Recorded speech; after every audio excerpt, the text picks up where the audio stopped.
그래서 그 이론과 실제 1657페이지에 보시면요. 준설선의 토질별 선정, 그 다음에 선단 구성, 그 다음에 그 선단 구성 밑에다가 선정 기준이라는 걸 한번 써보세요. 그 다음에 원주가 어디냐 그러면 항만인데요. 지난주에 내가 뭘 강의했냐면은 지난주에 방파제하고요. 그 다음에 안벽을 강의했어요. 그래서 이 그림만 잘 알면은 논문 한 페이지 가지고 해결할 수 있다. 그래서 제가 설명을 드렸는데 우리가 방파제를 외곽시설이라고요.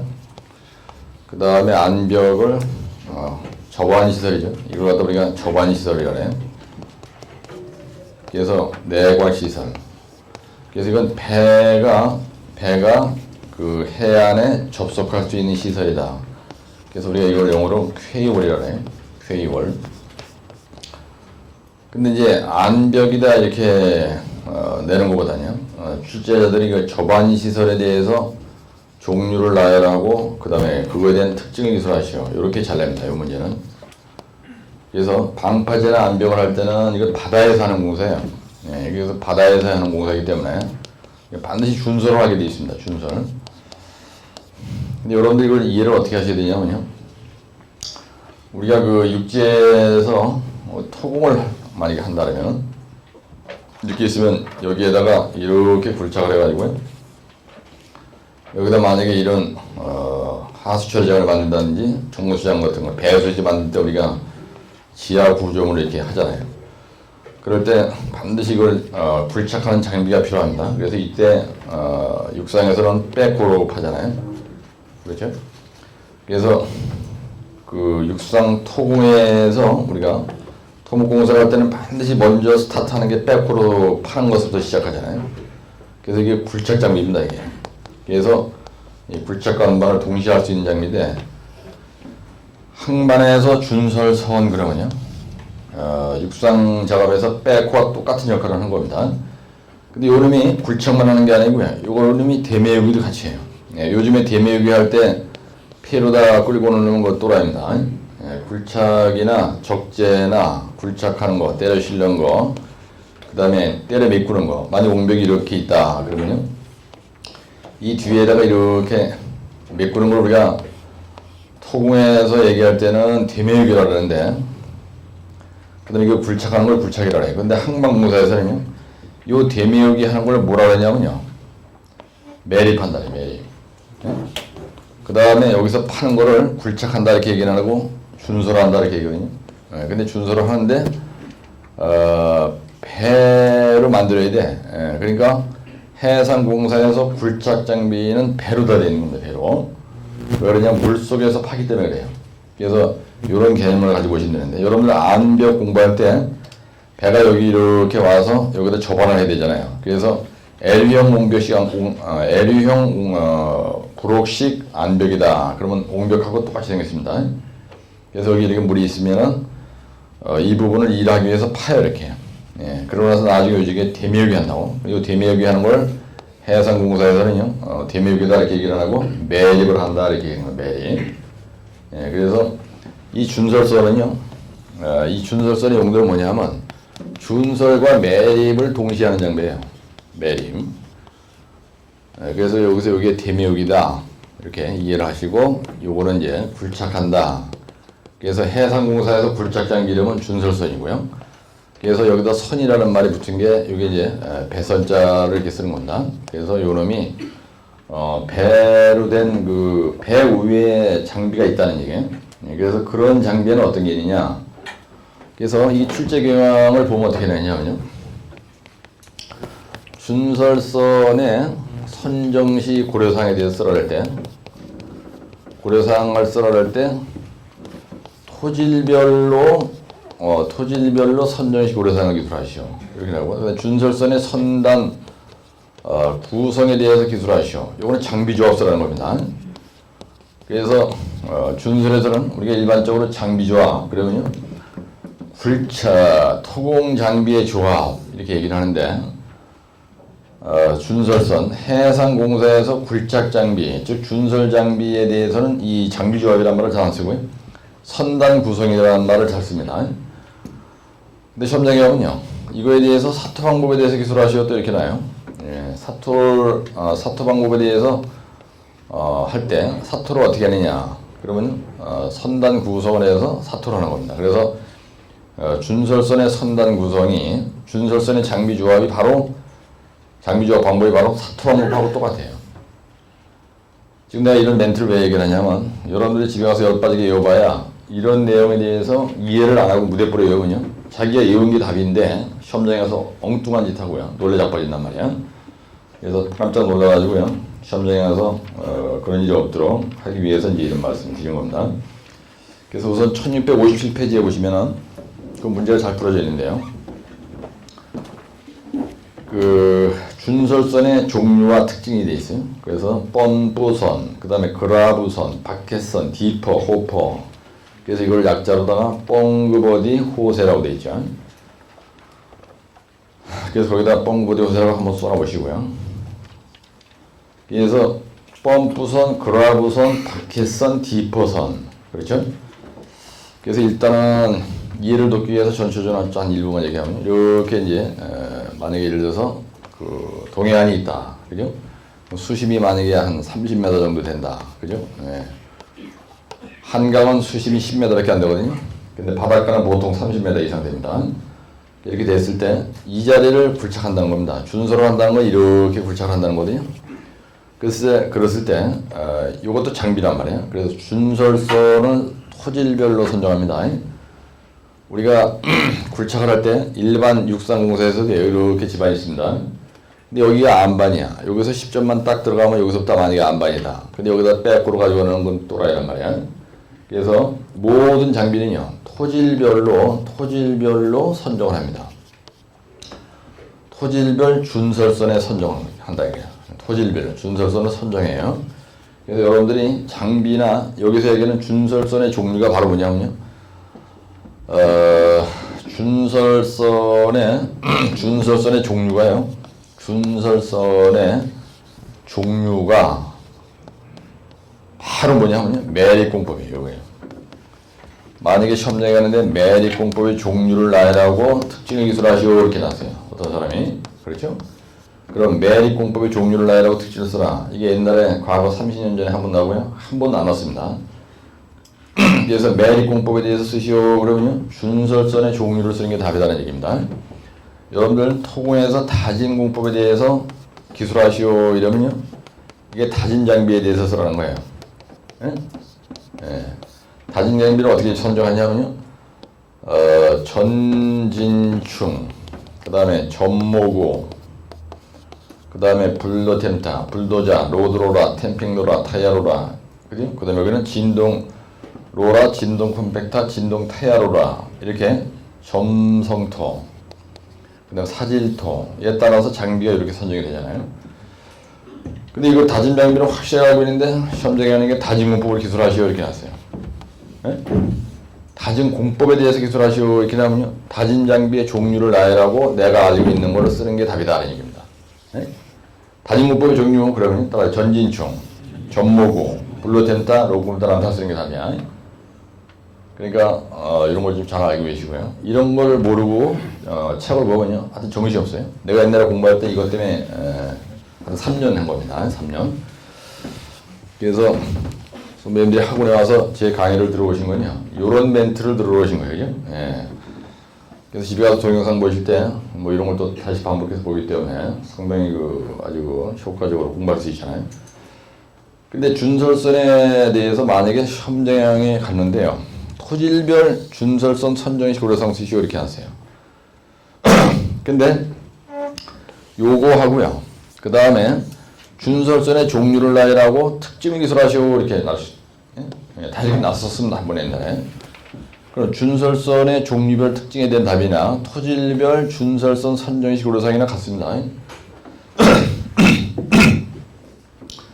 그래서 1657페이지에 보시면은 대제목 2번에 펌프선은요, 토사나, 근데 그 도표에 뭐라고 되어 있냐면 특징이라고 되어 있어요. 그렇죠? 그래서 거기 그 대제목 2번 옆에다가 땡땡하고요, 토질별 준설선의 선정 이렇게 써놓으세요.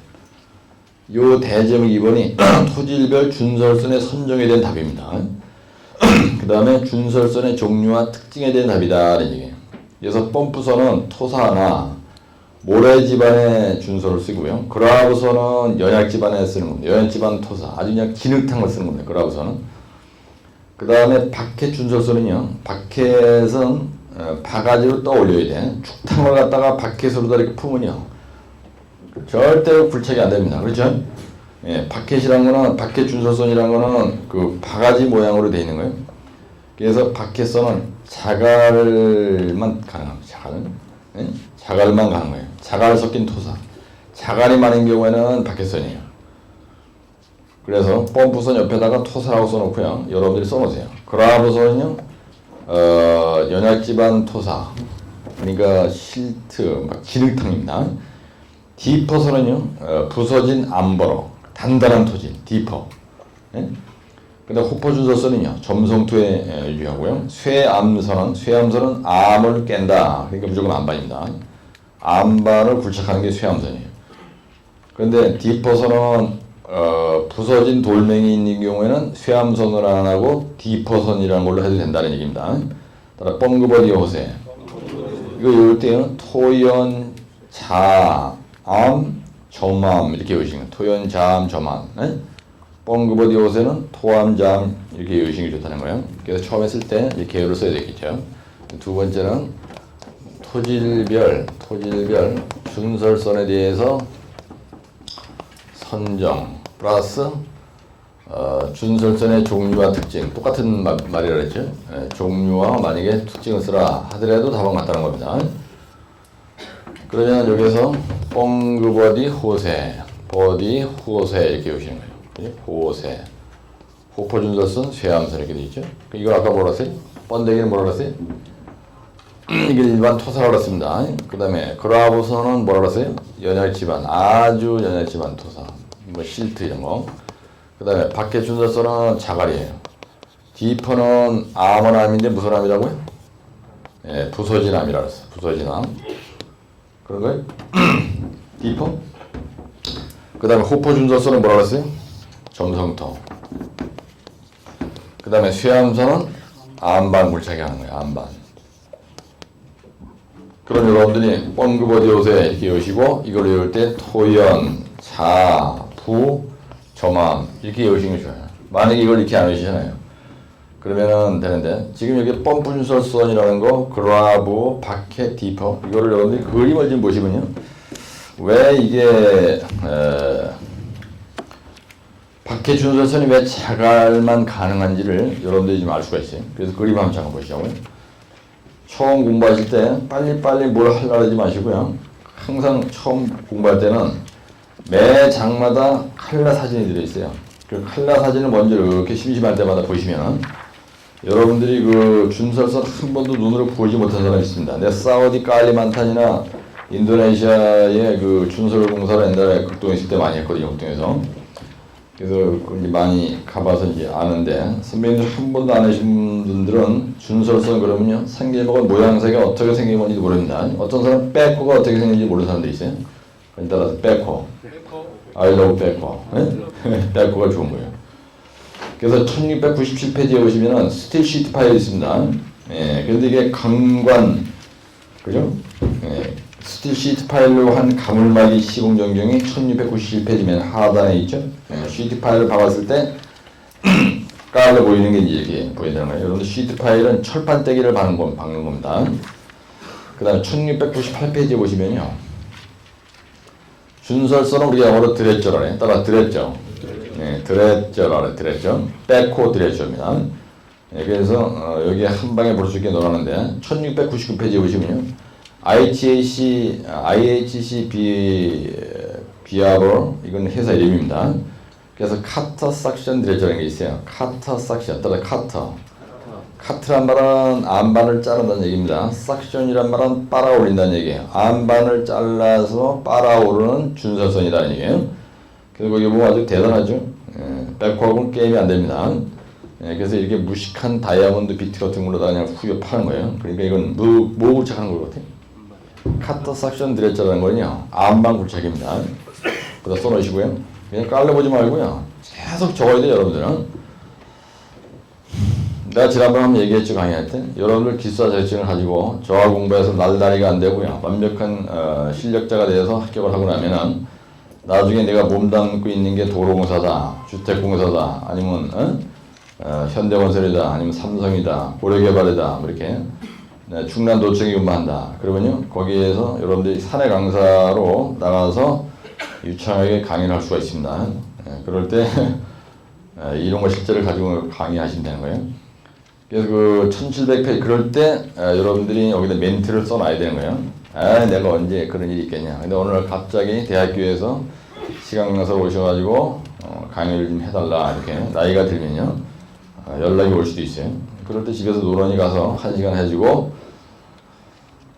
택시비 받아오는 게 낫잖아요. 대학교 강의는 많이 주는 데는 시간당 35,000원 주고요. 조금 주는 데는 시간당 15,000원 줍니다. 돈 때문에 가는 게 아니고요. 재미로 그냥 가는 거야. 소일거리로. 돈 때문에 가는 게 아니다. 돈 때문에 가면 재수 없는 거예요. 그래서 거기에 보면은 홍콩 항구에서 호퍼 드레저가 준서로 하는 장면이죠. 호퍼? 호퍼. 그죠? 호퍼 드레저라는 건 이렇게 생겼다는 건 호퍼. 뻥그버디 호세할 때 호퍼입니다. 그러니까 이게 막 뿜어내는 게 보이죠? 점토니까 이게 뿜어내는 거지. 자갈 같으면 이렇게 뿜어내지 못하는 거예요. 그 다음에 그 1701페이지 보시면은 우선 맨 밑에 본 거 바켓이 보이죠? 바켓에 당긴 게 뭐가 보입니까? 자갈이 보이죠? 근데 바켓이 계단식으로 되어 있죠? 그래서 대가리부에 보면요. 에그리게이트 바켓 레더 드레저라고 되어 있어요. 바켓 드레저를 아주 확실하게 얘기하면 하드락 TBM 이런 것처럼 에그리게이트 바켓 레더 드레저. 미국 놈들이 문장으로 표현한 건 아주 구체적으로 표현하죠. 근데 우리 한국 사람들은 이 바켓 드레저란 말을 미국 놈들한테 따오면서 지 멋대로 걔들한테 허락도 안 받고 바켓 준설선 이렇게 이름을 바꿔버린 거야. 원래는요 에그리게이트 바켓 레더 드레저 이러면 여러분들 대만에 이 바켓 드레저라는 놈은 자갈을 그죠 계단식으로 된 계단 레더라는 말이 이게 계단이라는 뜻이거든요. 그래서 요거입니다. 요거 바켓 드레저 이걸 갖다가 에그리게이트 바켓 레더 드레저 이렇게 되어 있어요. 바켓 레더 드레저다. 이렇게 레더 드레저. 근데 만약에 예를 들어서 시험장에 가지고 여러분들이 바켓 드레저 이렇게 해놓고요. 이 옆에다가 에그리게이트 바켓 레더 드레저 이렇게 외워놓으면은 이거 레더라는 말은 계단이라는 얘기예요. 바가지가 계단식으로 달려 있어가지고 그 위로다가 자갈이 들어가는 겁니다. 이렇게 돌아가면서 이렇게 보시니까 금방 이해하시죠? 그래서 이제 위에 배 위에 계단식으로 바켓이 쫙 달려있는 게 보이죠? 이렇게 해서 퍼내는 겁니다. 그 다음에 1702페이지에 보시면은 이제 삭션 드레저. 그 다음 1703페이지에 보시면은 이걸 갖다가 그죠? 아주 폼나게 이렇게 그려놨습니다. 그래서 그 바켓이 수십 개가 달려있잖아요. 계단식으로. 그래서 에그리게이트 따라서 에그리게이트 바켓 레더 드레저 이렇게 되어 있고요. 그 다음 1704페이지에 보시면은 이제 그런 거에 대한 호퍼 준설선에 대해서 여러분들이 이해하기 쉽게 좀 써놓은 게 있습니다. 그 다음에 1705페이지에 보시면 휠 드레저라는 게 있어요. 휠. 그 다음에 1706페이지에 보시면 카터 삭션 드레저라는 게 있습니다. 카터 삭션 드레저. 그래서 그 끄트머리에 보면은 그 빨간색으로 돼 있죠. 우측에 그 보면은 그죠? 다이아몬드 비트 같은 거 뭉치가 있죠. 그걸로 후게 파는 겁니다. 그래서 안방 불착하는 게 쓰는 거예요. 카터 삭션 드레저가. 그래서 우리가 쇠암선 이런 게 쇠암선 이런 게 바로 카터 삭션 드레저입니다. 카터 삭션 드레저 이렇게 돼 있는 거예요. 드레저 이렇게 돼 있고 그 다음에 이제 그 뒷페이지에 보시면은 1708페이지에 보시면요 필드 드레저도 있고 1709페이지에 보시면 맨 하단에 보시면요 거기에 보면은 그 송토관이 보이죠? 이렇게 송토관이 쭉 보입니다. 그래서 여기에 굴착을 해가지고 이 송토관을 통해서 매립줄에다가 뿜어내는 겁니다. 그죠? 송토관. 송토관이라는 건 뭐냐면 흙을 그러니까 준설하는 흙을 운반하는 관을 부설하는 거예요. 송토관이 이제 여기 부설이 되어 있죠. 그래서 이걸 보시니까 좀 이해하시죠? 송토관. 다시 앞으로 돌아와서 이 준설선은요, 학만에서는 상당히 중요합니다. 하여튼. 그러니까 여러분들이 준설선은 꼭 제대로 공부해 놓으셔야 돼요. 그래서 1650페이지 있는 거 얘기하다가 지금 글로 가는데요. 그래서 대제국 이번에 뻥그버디 호세가 있고요. 그 다음에 시공전 조사상이 있습니다. 그 다음에 준설선 선정시 고려상이 있고요. 그렇죠? 그 다음에 이제 시공전에 조사 내용이 뭐냐. 준설하기 전에 조사 내용이 이런 얘기예요. 여기서 준설전 사전 조사 내용이 뭐냐 이 얘기고요. 이거는 수파, 파파, 조유를 조사해야 돼요. 그 다음 네 번째 뭐죠? 네 번째 뭐라고 돼 있어요? 준설선 선정할 때 일반적인 준설선을 선정 시에 일반적인 고려사항입니다. 일반적 고려사항이 뭐냐? 그 다음에 다섯 번째는 뭐가 있냐면요. 그 뒤에 보면은 준설선의 선단 구성이 있어요. 준설선의 선단 구성. 그렇죠? 예, 준설선의 선단 구성을 어떻게 하느냐?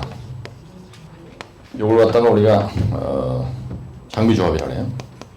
준설선의 장비 조합이 뭐냐? 또는 사토 방법이 뭐냐? 예. 그 무슨 말이냐면요. 여기서 뻥그, 버디, 호세가 있어요.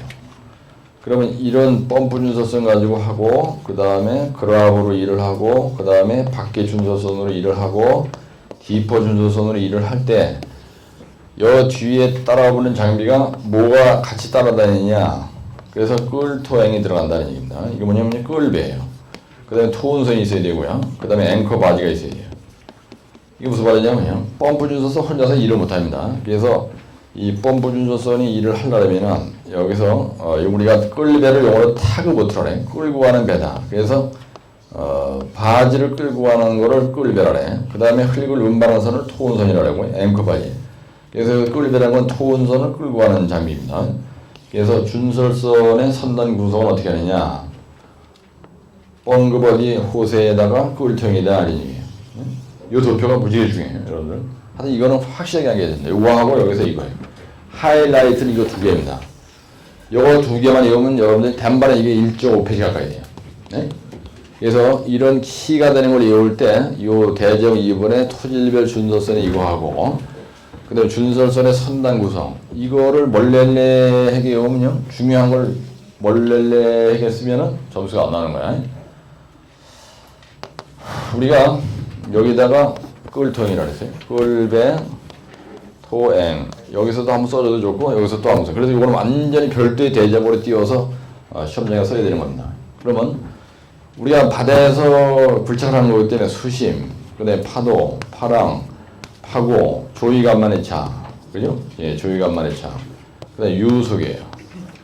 파고가 2m 이상이 되면요. 2m 이상이 되면요. 작업을 중단해야 됩니다. 바다에서 하는 모든 공사는요. 파고가 2m 이상이 되면 일을 안 해. 그래서 1년에 3분의 1만, 100일만 일하고 나머지는 계속 앉아서 고기섭 치는 현장이 항만공사 현장이거든요. 항만공사 현장 가서 3년 있다 보면 사람 완전히 병신 돼가지고 오는 거야. 그래서 항만공사는 가급적 안 하는 게 좋습니다. 사람이 나태해져요. 예, 항만공사 현장 가 있으면 1년에 100일은 일하고 300일 중에서 365일 중에서 100일만 일하고 나머지는 계속 자빠져 자는 거예요. 사람이 게을러져요. 그래서 자기 발전에 좋지 않다는 겁니다. 그래서 그 수심, 파도, 파랑, 파고, 조이가 많죠. 그죠? 저는 얘기했죠. 방파제에서 안벽에 대해서 났어. 만약에 시험제가 방파제가 나든지 안벽에 났는데 시방서에 보면 뭐라고 되냐면요. 조사 내용이 되는 게 있고요. 그 다음에 방파제나 안벽의 구조 형식. 옛날에 다 한 번씩 났던 겁니다. 구조 형식을 선정 시의 고려사항이 뭐냐. 이런 게 시험제잖아요, 여러분들. 예. 그러면 방파제는 파도를 막아주는 시설이고요. 안벽은 배 저반시설인데 물속에 있는 겁니다. 그럴 때 방파제 공사 시공전, 안벽 공사 시공전 사전조사의 내용이 뭐냐? 그러면요, 토질 조사를 해야 돼요. 그렇죠? 예, 토질 조사는 어디든지 다 들어가는 거예요. 플러스 수심, 파도, 파랑, 파고, 조이간만의 차, 유소. 전부 다 이게, 그죠? 방파제 중에서 혼성식으로 할 거냐, 암벽 중에서 L형 브록식으로 할 거냐, 시트파식으로 할 거냐, 방파제 중에서 사석식 경사제로 할 거냐, 그 구조 형식 선전식으로 사용이 바로 이거예요. 요거. 네, 그러니까 항만공사에서 조사 내용이나 아니면은 뭐 선정식 고려사항 써라. 그러면 이게 답이다. 라는 얘기예요. 요게. 일반적인 선정식 고려사항입니다. 근데 여기에 뭐 또 있죠, 이게. 그죠? 예. 그 시공전의 조사 내용은 이거고, 준설서는 선정할 때 일반적인 고려사항. 만약에 선정식 고려사항 써라. 그리고 구체적으로 만약에 간다. 그러면은 거기에 알고진 게 몇 가지 얘기가 있어요. 그거 뭐라고 되냐면, 대제목 4번에 준설의 목적이 뭐냐, 그 다음에 토질이 뭐냐, 지형이 어떻게 생겨 뭐냐, 준설 수심이 얼마나 되느냐, 그 다음에 사토장 위치가 얼마나 되느냐, 시공성, 경제성, 안정성, 수질 오염, 생태계, 건설공해 이런 거예요. 그렇죠? 그래서 준설선 선정할 때 준설 토질이 뭐냐 그랬죠? 그 다음에 수심이 어떻게 되느냐, 또 뭐에 따랐어요? 생태계 보존에 어떤 게 있느냐, 그 다음에 수질 오염에 문제가 있느냐 없느냐 이런 거, 그 다음에 유보율을 증대하기 위해서는 어떤 걸로 하는 게 좋으냐, 어떤 이런 그 키워드가 몇 개 있어요. 예. 준설 토질, 수심, 생태계에 미치는 영향, 어류가 어초가 죽는다든지, 수질 오염, 그다음에 유보율 증대 방안, 어떤 이런 5가지 정도, 하나, 둘, 셋, 넷, 다섯, 6가지 정도. 이것도 하나, 둘, 셋, 넷, 다섯, 6가지죠. 이것도 6개고요. 이것도 6개인데 아사무리에게 여기 있는 내용과 내용이 좀 틀리죠. 네, 따라 수파파파조요. 수파파파조요. 그러니까 준설서선 토질별로 선정했죠. 수심이 어떠냐, 생태계, 수질오염, 유보율 이런 거에 따라서 왔다 갔다 합니다. 근데 이걸 왜 외워야 되느냐? 출제자 딱딱 물어요. 찍어서 묻는 경우에 여러분들이 띵하면 안 되니까 반드시 외워야 되는 거예요. 준설선의 선당 구성은 뻥그버디 오브세다. 이런 건 단순 암기 과목입니다. 그죠? 그래가지고 거기에 뭐라고 했냐면요, 바켓이나 그라브나 디퍼, 토운선 끌비 하나, 앵커바지 한 척. 거기에 뭐 사토거리 조정이란 말이 있어요. 펌프선, 그라브 호퍼선, 쇠암선인 경우는 끌배, 앵커바지 한 척, 수동관 일식, 장선, 끌배 한 척, 앵커바지 한 척. 기타 측량선, 청소선, 기중기선, 감독선. 감독이 타고 다니는 배가 있어야 된다는 거야. 근데 요거는 요 책에 있는 대로 외우시면 됩니다. 준설시 사토장의 구비 조건은 뭐냐? 가깝고요. 거리가 가까워야 되고요. 해상이 정원하고 선박 왕래가 적은 거. 그다음 수심 확보 확실히 돼야 되고요. 보상권 등의 사전 해결이 가능한 곳. 환경 오염이 최소가 되는 자리.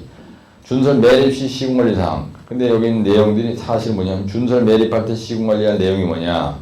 이런 건 뭐 이렇게 중요한 게 아닙니다. 그 다음에 8번째 보면 준설할 때 유보율 증대 방안 이런 게 있어요. 이런 건 결론 처리하는 게 좋습니다. 그래서 결론에다가 뭘 쓰느냐면요. 결론에다가는 여기 6번이죠. 결론에다가 준설할 때 유보율이란 말이 있는데요. 유보율 증대 방안에 대해서 한 0.5페이지 조금 써주라는 얘기입니다. 0.5페이지 분량을 써주면 되는데 유보율이라는 게 뭐냐면 잔류 토세량을 준설 토세량으로 나눈 겁니다. 그래가지고 곱하기 100이는데 여기서 유보율은 뭐냐면요. 유보율이란 거는 총 잔류 토사량이 있어요.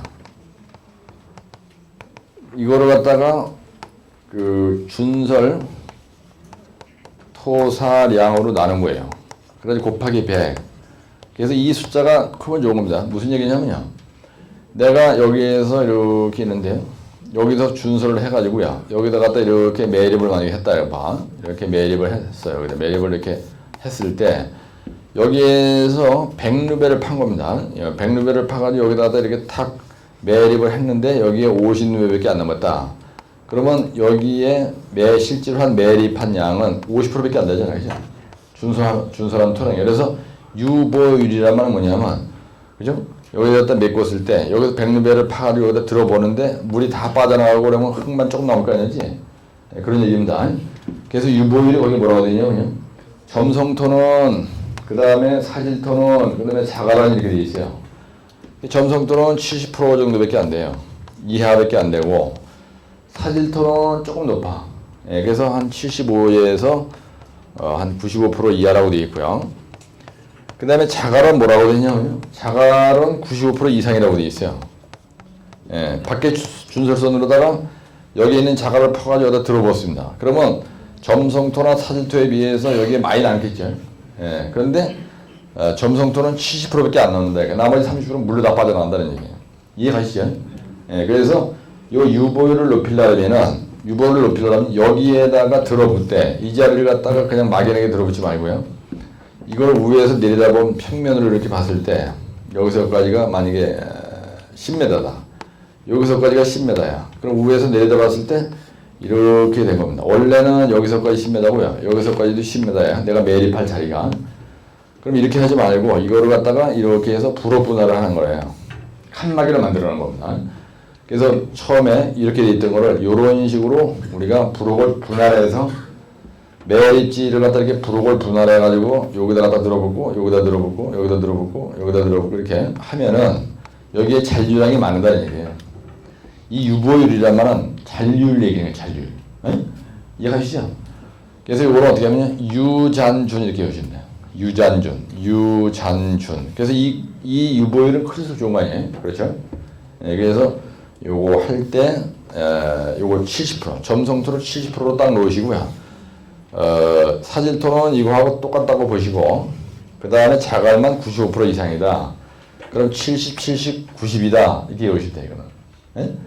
점토, 사질토, 점성토, 사질토, 그 다음에 자갈. 근데 우리가 건설 재료로 쓰는 거 여러분들 내가 토공할 때 얘기를 하는데요. 점토 이러면요. 점토 이러면 순수한 점토입니다. 0.074 입경의 사이즈가 0.074 정도 되는 요게 흙 전체 양의 60% 이상인 거를 점성토라고요. 점토라고 만약에 모래 이러면 모래는요. 순수한 모래 얘기예요. 점토 그러면 아주 그냥 그죠? 점토만 딱 있는 거야. 모래 그러면 모래만 있는 거예요. 자갈 그러면 자갈만 있는 건데 우리가 건설 재료로 쓰는 어떤 재료도요. 순수한 점토만 딱 있고 아주 모래만 딱 있고 이런 건 없어요. 이 원집 안에 있는 것도 이게 눈으로 보기에는 모래인데 거기에 약간의 점성토도 섞여 있습니다. 그래서 우리가 얘기할 때 점토, 모래, 자갈 이런 거 얘기할 때는 통일분류법에서 흙을 분류에 따라 쓰는 얘기지 실제로 아까 여기서 얘기할 때 어디 갔어? 펌프 준설선이 말이에요. 이 펌프 준설선은 우리가 토사다 얘기 뭐냐면 점성토, 사질토에 다 유리하다는 얘기입니다. 사질토. 그래서 내가 얘기하고자 하는 건 뭐냐면요. 점성토 이러면요. 점토 속에 모래가 좀 섞여 있는 걸 얘기하는 거야. 그 다음에 사질토 그러면요. 모래 속에 주되는 흙은 모래인데 모래 속에 점성토가 조금 섞여 있는 걸 얘기하는 겁니다. 그래서 완전 뉘앙스가 틀려요. 성토 재료로 쓰는 점성토와 사질토의 공학적 성질 이렇게 물어야지 문제를 낸 놈이 성토 재료로 쓰는 점토와 모래의 뭐 공학적 성질 이렇게 묻는 건 아니다는 얘기입니다. 지상천하에 이게 없어요. 점성토만 있지 점토 이런 건 없습니다. 원지방 흙을까지 얘기하는 거야. 그래서 이 토사다 얘기는 요거라는 얘기고 여기서 연약지방이다 이 얘기냐 이것도 점성토 얘기하는 거예요. 주로. 우리가 일반적으로 연약지방 그러면 점성토 얘기하는 거예요. 그 다음에 부식토 이런 거 얘기해요. 부식토. 그 다음에 요거 자갈은 분명하죠. 에그리게이트. 부서진 암, 크라시드 암, 이거 점성토, 카터 삭션, 이게 뭐예요? 호퍼. 그 다음에 여기서 카터 삭션 들어있죠. 요 쇠암선은, 그죠? 이건 디퍼라고 했고, 디퍼. 네, 그래서 요거는 이제 암반이니까, 암반 굴착이 가능하다 그랬으니까, 그죠? 만약에 여기다 더디로 더 쓰고 싶다 그러면 연암, 보통암, 뭐 경암 이런 걸 여기다 쓰는 거예요. 그럼 요령입니다. 보통암, 그냥 암반골착 이러는 건 좀 심심하잖아. 그 답안지도 좀 맹하잖아요, 이제. 그래서 연암이나 보통암이나 경암이다. 그러면 아주 구체적으로 아는 것처럼 된다는 얘기입니다. 그래서 점성토, 사질토 이렇게 표현을 해야지 이걸 갖다 점토, 모래 이런 말은 없는 거예요. 네? 우리가 현장에서 공학적으로 얘기할 때 점토, 통일분류법에서 강의할 때는 하는 얘기지 실질적으로 점성토, 사질토, 자갈 이거 아주 중요한 거예요. 그래서 거기에 보면 부록 분할하는 걸 보였죠? 여러 개의 부록으로 분할해서 하는 게 좋다. 그죠? 왜 그러냐? 지금 요거만 갖다 써도요. 대만에 3페이지가 되는 거예요. 시험장에서. 너무 많이 쓰다가 좋아지는 거야. 하여튼 항상. 그리고 여러분들 집에 가서 공부할 때 동영상 화면을 보시면서 나한테 여러분들이 전화를 많이 해주시는데요. 아주 상당히 효과가 좋다는 거야.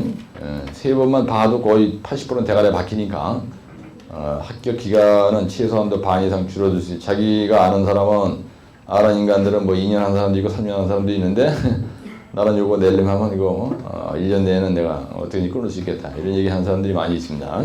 항만공사에서 그라브선의 준설 능력 선정 시 고려할 사항과 시공 시 주의사항을 기술하시오 이렇게 나왔어요.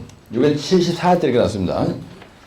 네, 74회 때 뭐라고 하냐면요. 그라브라고 딱 찍은 거야. 그라브선. 네, 그라브 준설선이 얘기입니다. 그라브 준설선의 시간당 작업량 산정시 고려사항이 뭐냐 이거 하고요. 예, 그 다음에 시공 주의사항 쓰시오 이렇게 하세요. 시공시 주의사항에 대하여 기술하시오 이렇게 나타고요. 예? 이렇게 시공 주의사항 시간당 작업량 산정시 고려사항 기술할 거예요. 그래서 거기 보면 그라브선의 개요라고 되어 있고요. 그 다음에 대제목 2번에 그라브 준설선의 선당 구성, 그죠? 그라브 준설선이라고 딱 찍었으니까 규격을 조건에 따라서 조정한다. 그라브 준설선 한 대, 부속선은 꿀통이라고 써있죠. 여기. 예? 그 대제목 2번에 보시면요. 그라브 준설선 시공전 준비사항이 있어요. 그라브선 항내 입출항 신고 항만청에다가 그러니까 그라브 준설선에 대해서 시공전 준비사항, 그러니까 시공 주의사항 쓰라고 했으니까 시공전 뭘 준비해야 되는 겁니다. 그 다음에 또 해양 경찰서에다가 준설구역이나 오탁 방지망 설치를 처벌해야 되고요. 준설구역에다가 등부표 설치를 처벌해야 돼요. 그 다음에 준설 작업 전 조사사항이 있어요. 스파파파 주의를 이렇게 쓴 겁니다. 여러분들이 아까 내가 여기서 얘기한 이런 거 있어요? 여기 어떻게 이런 거? 그라브라고 났으니까 그라브에 대해서 계속 그라브로 팔아먹으면서 이런 헛소리를 한 겁니다. 예, 그건 요령입니다. 그 다음에 준설선 선정시 고려사항이에요. 준설의 목적, 토질, 지형, 토량, 준설 수심, 사토장 위치, 공사 주변의 환경, 건설 공해. 그래가지고 아까 여기서 얘기했던 이거죠. 예, 준설선 선정시 일반적인 고려사항하고 요거하고는 다 재탕을 한 겁니다. 예? 그 다음에 그 밑에 보면 그라브 준설 시 사토장 구비 조건이 있어요.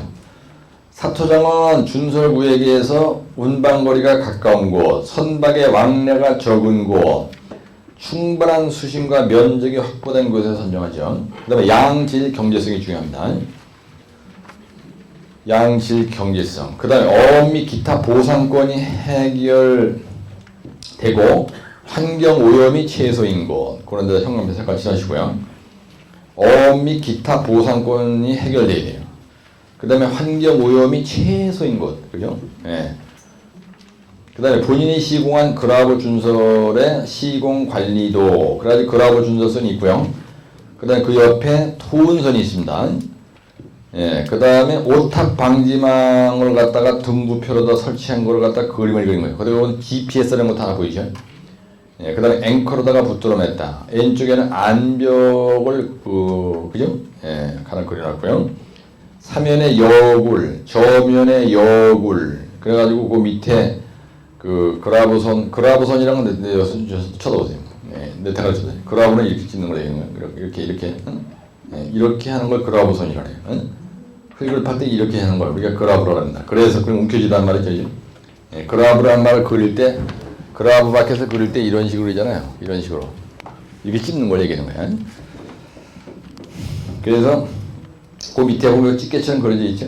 예, 그 밑에 삼각 표시가 이렇게 돼 있는데 여기다 이렇게 돼가지고 그라브를 여기 얇게 이렇게 해놨잖아요. 그 밑에. 그 그림 보고 얘기하는 거야 지금. 그 다음에 그라브 준설선의 위치 측량은 GPS 측량한다고 되어 있고요. 그라브 준설 작업 중 수심 측량을 해야 되고 에코 사운드 측량을 합니다. 에코 그 다음에 에코 사운드, 그 다음에 수심 측량을 보정해야 돼. 10분마다 조위 측량을 해야 됩니다. 10분마다. 그라브 준설로 인한 해상 오염 방지, 오탁 방지망 설치하고요. 그라브 준설 중에 해상 사고 방지는 등부표로 설치해야 되고요. 그 다음에 여굴은 5.5m인 경우에는 0.5m, 그죠? 수심이 9m 이상인 경우는 0.6m, 60점까지 여굴은 좋다는 얘기입니다. 안반인 경우에는 0.8m, 여유폭은 4m, 2m. 예? 이게 답 괜찮죠? 그래, 항만공사 중 그라브 준설 능력 향상을 위해서 시군주의사가 뭐냐면요. 준설선의 정비를 확실하게 하라는 얘기고, 쇠한선을 투입해야 되고, 해상 기상에 유의해야 되고요. 기상특보 발효 시 항내 대피, 그라브 운전원의 사기 진작, 그 다음에 그라브선에 의한 해양 오염 방지, 그 다음에 그라브 준설 구역 수심 일일 관리도 작성. 예? 일별로 그라브 준설 구역 내에 수심과 그죠? 준설 구역별로 수심을 이렇게 측정을 한다는 겁니다. 거기다 이게 표를 만들어 가지고 기록을 한다 이런 얘기야. 근데 여기 보면 뭐가 하나 빠졌습니까, 여러분들? 여기 보면요. 따라서 그라브선 시간당 작업량 산정시 고려사항이 뭐예요, 여러분들? 그 말이 여기 대제목에서 빠졌죠, 이제. 예? 계속 뭐 얘기했냐면 야사무리하게 대제목을 띄우면서 자기 외움 가지고 채점 매기는 정신 빠지게 만드는 거예요. 정신이 혼란스럽게 만들어가지고 점수를 맞다는데, 사실 가만히 보면요, 요거 시간당 작업량 산정시 고려사항과 시공 주의사항 들어가는데, 여기 있는 건 전부 다 시공 주의사항 얘기입니다, 그죠? 근데 여기서 요게 빠졌죠, 여러분들. 시간당 작업량 산정시 고려사항이 뭐예요? 여러분들 아무것도 외운 게 없어. 예, 아무것도 외운 게 없는데 딱 가는데 준설선에서 한테 뭔진 모르지만 이 자식이 고려사항 쓰라고 한 거예요. 따라서 뭔진 모르지만.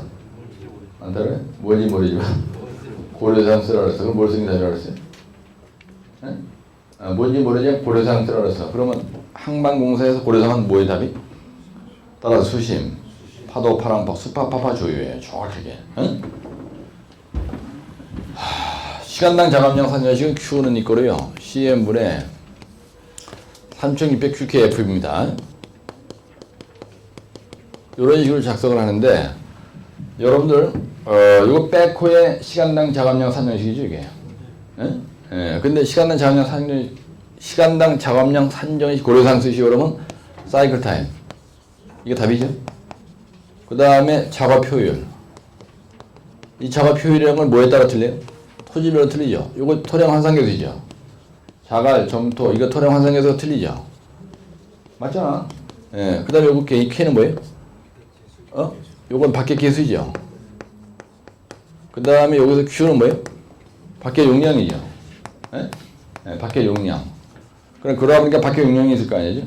예, 밖에 계수가 있을 거고요. 그 다음에 토질별로 요 이값이 왔다 갔다 하죠.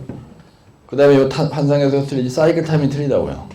그러면 모든 건설기계 시간당 작업량 산정식 고려사항 쓰라면요, 사이클 타임 요런 걸 갖다 그냥 늘어놓으면 돼. 하나, 둘, 셋, 넷, 5개. 그렇죠? 그 다음에 물에 사는 거기 때문에 요거 수심, 파도, 파랑, 파고, 조이간만 했잖아. 유소, 이거에 따라서 시간당 작업량이 왔다 갔다 하는 거예요. 반드시 고려해야 돼, 이거를. 그래서 이거 키가 되는 이건 옛날에 백호의 시간당 작업량 산정 방법, 이게 처음 알았었어요. 이것이 이게 났다니까. 예? 그러면 백호의 시간당 작업량은 CM분의 3600QKF이라고 해요. 예, 그래서 이거를 늘어놓으면 되는 거예요, 답이. 그래서 이게 빠졌습니다, 사실은. 여기서 시간당 작업량 산정식 고려사항, 요 말이 여기서 빠졌어요. 예? 여기 대제목 여기 없잖아요. 그러니까 이런 책을 보실 때 여러분들이 항상 주의해야 될 게 뭐냐면, 출제자가 물은 말에 대한 대제목이 안 튀어났다. 그러면 그만치 점수가 안 나와요. 예? 예, 그러니까 요런 그러니까 아주 상식선의 얘기인데, 이런 것 때문에 여러분들이 띵해지면 안 되니까 제가 말씀드린 거고요.